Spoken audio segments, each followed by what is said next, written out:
দেখলে বৈদ্য, রাজসভায় আমাদের অপমানটা দেখলে? হ্যাঁ, সে তো দেখলাম মন্ত্রী মশাই।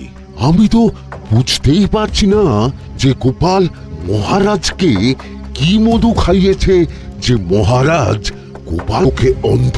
আরে আমরা যেন মহারাজের কাছে ফেল না, কিছু একটা করতেই হবে। আমার মাথাটা গরম হয়ে যাচ্ছে। গোপালের মতন রাজসভার ময়লাকে যতক্ষণ না ফেলা যাচ্ছে ততক্ষণ আমার মাথা জ্বলন্ত কয়লা হয়েই জ্বলবে। পণ্ডিত মশাইয়ের মাথায় একটা বুদ্ধি আছে মন্ত্রী মশাই। আপনি যদি সেই অনুযায়ী উঁচির কাজ করেন তাহলে বেটা গোপালের কপালে দুর্গতির সীমা থাকবে না। এই কি বুদ্ধি, কি বুদ্ধি?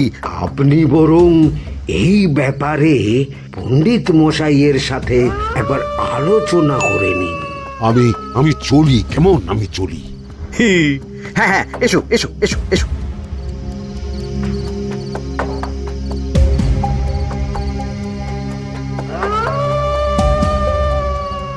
আরে ওই তো আমার বাঁ হাত ঘটা আসছে, বেটাকে দিয়ে একটা কাজ করাতে হবে। এ কি মন্ত্রী মশাই, আপনি এখানে দাঁড়িয়ে কি করছেন? এই একটা গুরুত্বপূর্ণ ব্যাপারে কথা বলছিলাম। একটা কাজ করতে পারবি? কি কাজ করতে হবে বলুন মন্ত্রী মশাই। আমাকে একটু ঠান্ডা জল, পাতিলেবু আর পুদিনার পাতা দিয়ে শরবত বানিয়ে খাওয়াতে পারবি? সেসব আমার ঘরে ব্যবস্থা করাই আছে। চলুন চলুন, আমার সাথে চলুন। হ্যাঁ হ্যাঁ, চল চল চল চল চল।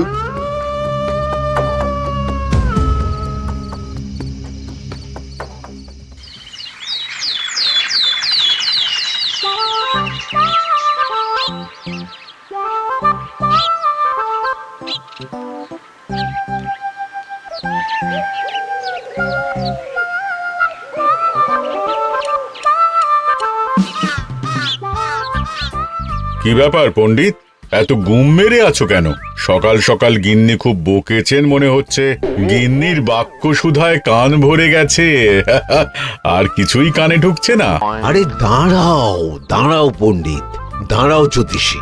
পণ্ডিত তো আমার কথা শুনতেই পেল না মনে হচ্ছে। তুমি তো দূর থেকে বলেছো, আমি তো বলেছি পাশ থেকে, তাতেও শুনতে পাইনি। কানের পোকা হলো নাকি?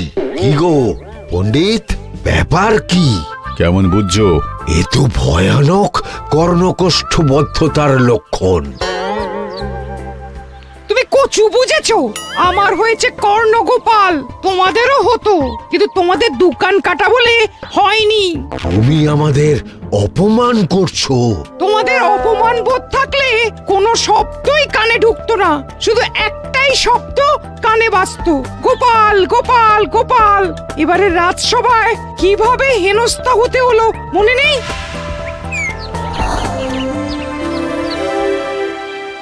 মহারাজ, একটা ভিক্ষা আছে। ভিক্ষার জন্য কৃষ্ণনগরের রাস্তাই সবচেয়ে উপযুক্ত জায়গা গোপাল, তুমি বরং সেখানেই যাও। মন্ত্রী, মন্ত্রী মশাই ঠিকই বলেছেন মহারাজ।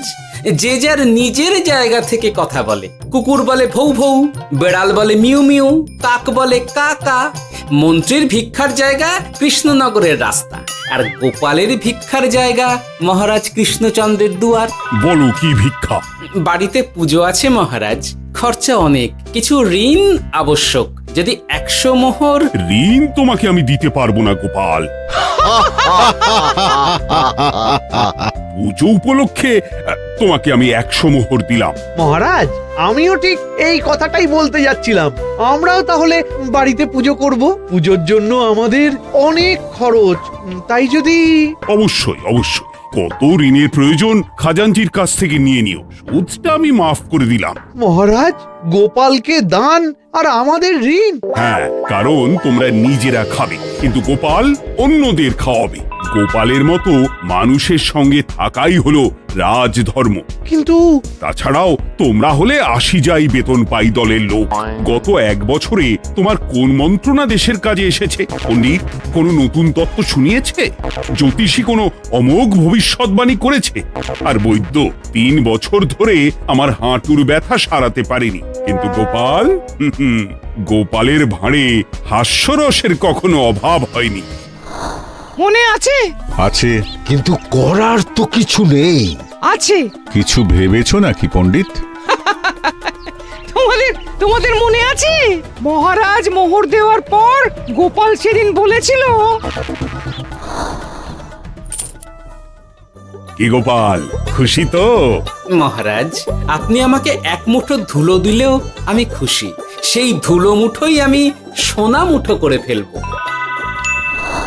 মনে নেই আবার? একটু ঝেড়ে কাশো তো দেখি পণ্ডিত, কি ভেবেছো? যা হবে দেখতেই পাবে।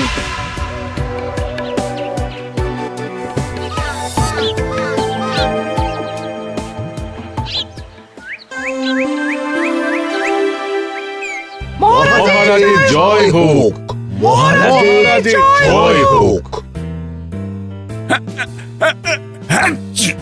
ওরে বাবা, এই যে সকাল সকাল চান করে ঠান্ডা লেগে গেল মনে হচ্ছে।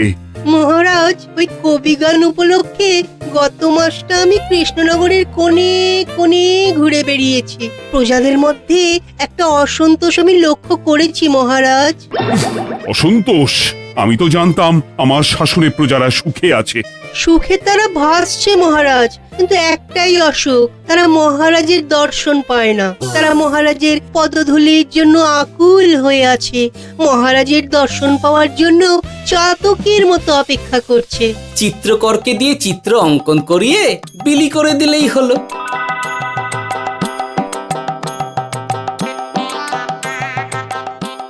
খুব ধুলো হয়েছে মহারাজ, কিন্তু এত ধুলো।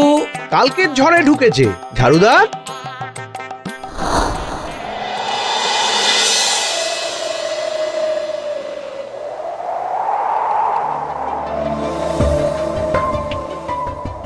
এই সুযোগ, রাজসভা ফাঁকা, এমন ঝড় যে পেয়াদারাও বাইরে নেই। কাজটা সেরে ফেল, বুঝলি? কিরে, কাজটা কর।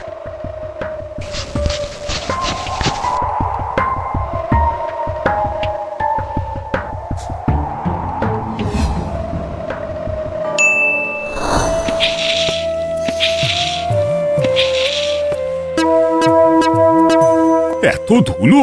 উফ, মহারাজ, কাল ঝড়টা বড় সাংঘাতিক হয়েছিল। তা বটে। আচ্ছা গোপাল, তুমি বলেছিলে মহারাজ তোমাকে এক মুঠো ধুলো দিলেও সেটা সোনা হয়ে যাবে। এখনো সেই কথাই বলছি। মন থেকে বলেছিলে না মহারাজকে তেল দেবার জন্য? তেল দেওয়ার দায়িত্বটা তো আপনি নিজের কাঁধেই নিয়ে ফেলেছেন। আমি যা বলি সত্যি বলি। আজ যদি এই 4 ঝুড়ি ধুলো মহারাজ তোমাকে উপহার দেন, তখনও একই কথা বলবে? নিশ্চয়ই। মহারাজ, গোপালকে এই 4 ঝুড়ি ধুলো দেওয়ার হুকুম হোক। কি গোপাল, আমি তোমাকে যদি এই ধুলো ঝুড়িগুলো দিই, তা থেকে সোনা আসবে নাকি? আসবে মহারাজ, মোহরের বস্তা আসবে। যদি না আসে, আপনি বলুন। তোমাকে কৃষ্ণনগর ছেড়ে চলে যেতে হবে। রাজি? আর যদি আমি পারি, তাহলে আপনাকে এই মন্ত্রীর চাকরি ছেড়ে দিতে হবে। কি রাজি? কি মন্ত্রী, রাজি? রাজি। গোপাল? রাজি মহারাজ। আচ্ছা, আর কেউ মন্ত্রীর পক্ষে বাজি ধরেছেন নাকি? হ্যাঁ, আমি আমি আমি ও গোপাল এবার যে মরণ কুয়োতে ঝাঁপিয়েছে, সেখান থেকে আর উঠে আসতে পারবে না। ধুলো থেকে মোহরের বস্তা আসবে, এ হচ্ছে ওই গোপালের উন্মাদ রোগের শুরু। দেমাক দেমাক, মহারাজের পিঠ চাপড়ানি পেয়ে পেয়ে গোপাল ভেবেছে যে ও সব কিছু করতে পারে। এবার শুধু সেই দিনটার অপেক্ষা, যেদিন গোপালকে উল্টো গাধায় চড়িয়ে কৃষ্ণনগর থেকে বার করে দেব। এতটা নিশ্চিন্ত হবেন না মন্ত্রীমশাই। গোপাল কিন্তু হালকা কথা ছুঁড়ে দেওয়ার লোক নয়। কি বলতে চাইছো পণ্ডিত? ওই 4 ঝুড়ি ধুলো থেকে মোহরের বস্তা আসবে? না, তা বলছি না। অন্য জায়গা থেকেও তো মোহরের বস্তা আসতে পারে। তার সঙ্গে ধুলো মিলিয়ে দিলেই কেল্লা ফতে। গোপালের নিশ্চয়ই কোনো পরিকল্পনা আছে। গোপালের সব পরিকল্পনার গোড়া মেরে রেখে দিয়েছি পণ্ডিত। ঘটা আছে গোপালের পেছনে, আর ঘটা আছে গোপালের বাড়ির পাহারা। লুকিয়ে কিচ্ছু করতে পারবে না। আরে ওই তো বটা আসছে। বেল্লিক, উল্লুক, তোকে আমি জল বিছুটি দেওয়াবো। গোপালকে ছেড়ে চলে এসেছিস কেন? ছেড়ে আসবো কেন মন্ত্রী মশাই? গোপালকে ওর বাড়ির সামনে ছেড়ে এসেছি। ওখানে তো ঘটা আছে। ও বড্ড ঘুরিয়েছে বেটা। কোথায় কোথায় গিয়েছিল গোপাল? 4 ঝুড়ি ধুলো নিয়ে বেটা বাড়ির উল্টো দিকে হাঁটা দিল। চললাম পিছু পিছু। যাচ্ছিল কোন দিকে? নদীর দিকে। কিন্তু গোপাল দাঁড়ালো যদুর বাড়ির সামনে। এই যদু হলো সেই লোক যে লোকজনের বাড়িঘর কেনা বেচা করে আর লোক ঠকায়। আগে রাজধানীতে থাকতো। বেটা রাজধানী থেকে এই কৃষ্ণনগরে পালিয়ে এসেছে, এখানেও লোক ঠকাচ্ছে। কিন্তু বেটা এত চালাক যে কিছুতেই ধরা যাচ্ছে না। এইরকম লোককে ধরাচ্ছে হাতে রাখা ভালো নয় কি মন্ত্রী মশাই? সে তো জানি, কিন্তু ওর ওপর মহারাজের কড়া নজর আছে। এখন ওর সঙ্গে সম্পর্ক রাখা খুব ঝুঁকি। যাই হোক, তারপর? হ্যাঁ তারপর যদু, যদু রে, গোপাল খুড়ো, আরে তুমি এখানে কি করছো? দেখতেই তো পাচ্ছিস ধুলো। তবে যে সে ধুলো নয়, মহারাজ কৃষ্ণচন্দ্রের পদধূলি। শুনিসনি বোধহয় এখন কৃষ্ণনগরে সবচেয়ে বেশি চাহিদা মহারাজের পদরেণু। আচ্ছা, মহারাজের পদরেণু নিয়ে যাচ্ছ কোথায়? এই ছোট ছোট পুলিন্দায় ভরে কৃষ্ণনগরের প্রত্যন্ত জায়গায় যেখানে প্রজারা মহারাজের সাক্ষাৎ পায় না সেখানে বিক্রি করব। তোমার কি মাথা খারাপ? পায়ের ধুলো বিক্রি হবে? ওরে, গতবারে মাত্র 1 ঝুড়ি ধুলো 1000 মোহরে বিক্রি করেছিলাম, এবারে 4 ঝুড়ি। শোনো, তুমি আবার ঘুরে ঘুরে বিক্রি করবে কেন?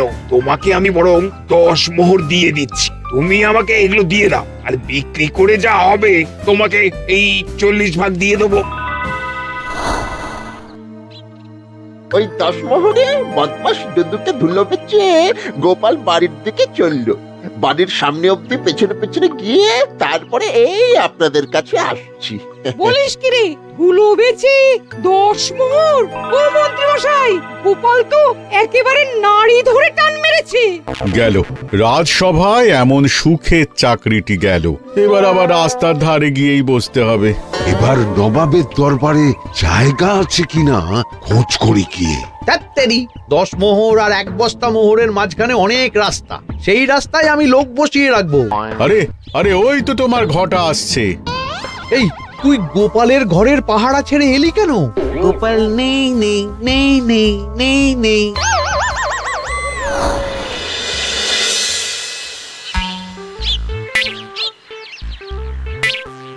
আরে, ভয় পেলি নাকি? না না না না না, ভয় পাবো কেন? শোন, তোকে পেয়ে আমার খুব ভালো হলো বুঝলি। তোকে আমার একটা কাজ করতে হবে। বলো বলো। আসলে বুঝলি, আমার না গিন্নিকে নিয়ে তার বাপের বাড়ি যাওয়ার কথা ছিল, কিন্তু হঠাৎ বিশেষ কাজে আমাকে খামবাজে চলে যেতে হচ্ছে। এখন আমি গিয়ে গিন্নিকে বললে বুঝতেই পারছিস কুরুক্ষেত্র হয়ে যাবে একেবারে। তাই আমি কাউকে খুঁজছিলাম যে আমার বাইরে যাওয়ার খবরটা আমার গিন্নিকে গিয়ে দেবে। তুই পারবি বাবা ঘটা? ওরে বাবা! আরে আরে আরে, ভয় পাস না, তোকে গিয়ে মুখে কিছু বলতে হবে না। এই নে, এই চিঠিটা আমার বউকে দিবি।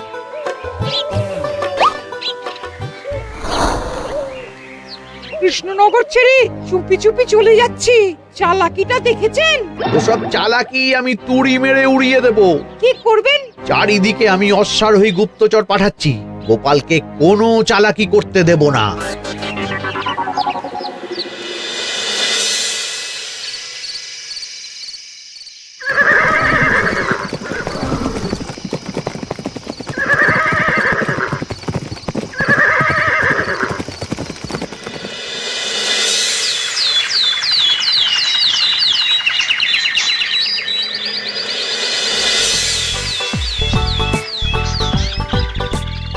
অং বং পিং পং।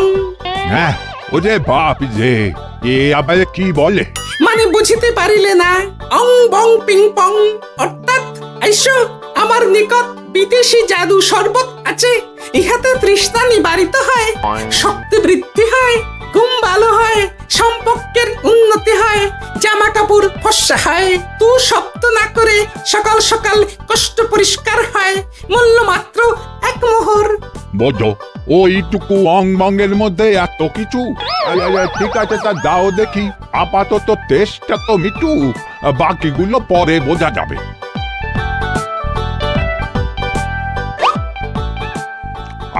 আহ বড় ভালো খেতে তো আহ, ঠং ঠং অর্থাৎ শক্তি বৃদ্ধি হলো। হ্যাঁ হ্যাঁ মনে হচ্ছে গায়ে যেন দুগুণ বল পাচ্ছি। কি হয়েছে ভাই? এ কে? এ ভিন দেশ থেকে জাদু শরবত নিয়ে এসেছে গো। জাদু শরবত ভিন দেশ?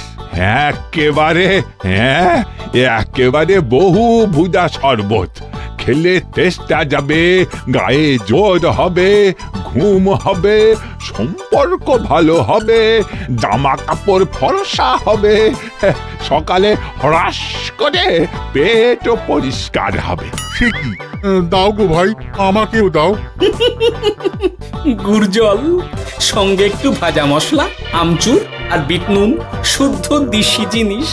জানলে কেউ ছুঁয়েও দেখতো না, কিন্তু একটু বিদেশি গন্ধ দিতেই একেবারে হট্ট মেলা। আরে তোমরাও এসেছো দেখছি।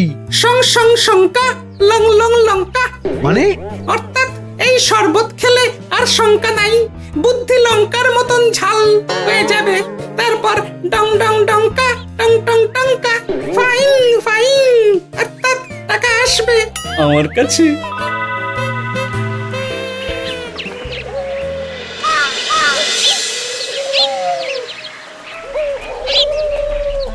ঝপ ঝপ ঝপাং, ভত ভত ফতাং, অর্থাৎ উহাকে দৌড়িয়েছো কেন? বেটা জোচ্চোর অনেককে ঠকিয়েছে। অনেক দিন থেকে তককে তককে ছিলাম। এবার এই ধুলো নিয়ে মহারাজের পায়ের ধুলো বলে বিক্রি করছিল। একটা বেনামি চিঠিতে খবর পেয়ে বেটাকে ধরেছি। ব্যাং ব্যাং বিগ ব্যাং, অর্থাৎ বাহ বাহ বাহ বাহ। বেনামি চিঠিটা আমি দিয়েছিলাম বাবু। বাবা যদু, তুমি সেই রাজধানী থেকে কৃষ্ণনগর অবধি মানুষকে অনেক খোল খাইয়েছো। তুমি এতদিন ঘুঘু দেখে এসেছিলে বাবা, এবার গোপাল নামক ফাঁদটা দেখলে। কতবার বলবো এইসব ধুলো আমি গোপালের কাছ থেকে কিনেছি। যা বলার ওই বিচারের সময় মহারাজকে বলবি। চল চল চল চল চল।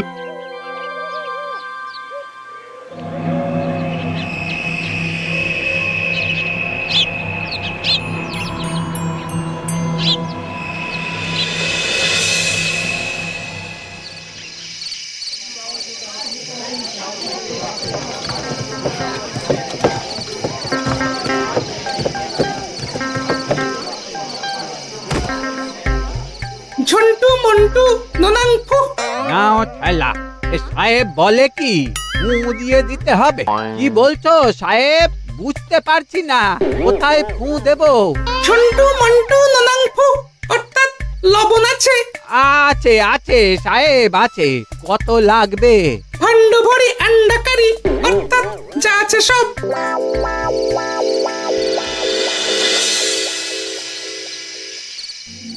ব্যাস, মোটামুটি আশেপাশে সব দোকানের নুন এখন আমার জিম্মায়। এবার আসল মজা শুরু হবে।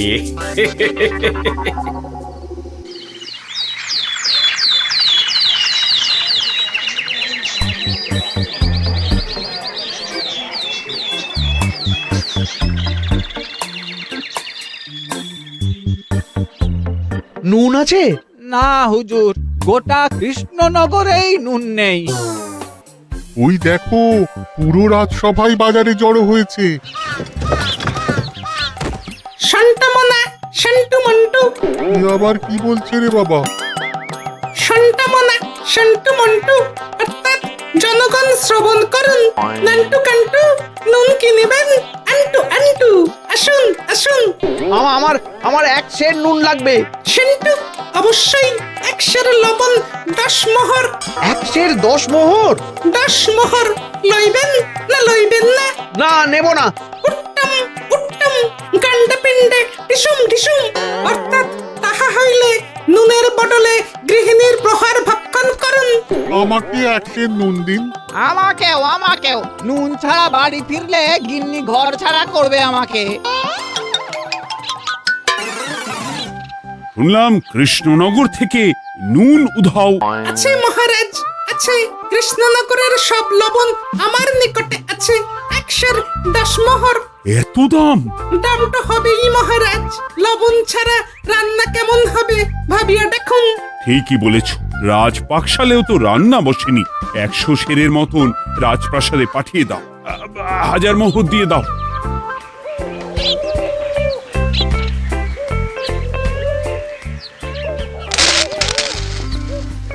ব্যাস 1 বস্তা মোহর হয়ে গেছে। গোপাল, হ্যাঁ মহারাজ, গোপাল যে 4 ঝুড়ি ধুলো থেকে 1 বস্তা মোহর রোজগার করেছে। ইয়া বাত! চলো রাজসভায়, পুরো গল্পটা শুনতে হবে। সকলেই এসো তাহলে রাজসভায়। কিন্তু মহারাজ, যারা বাজি হারলো তাদের তো চাকরি গেছে, তো তারা রাজসভায় যাবে কি করে? ঠিক ঠিক ঠিক বলেছ।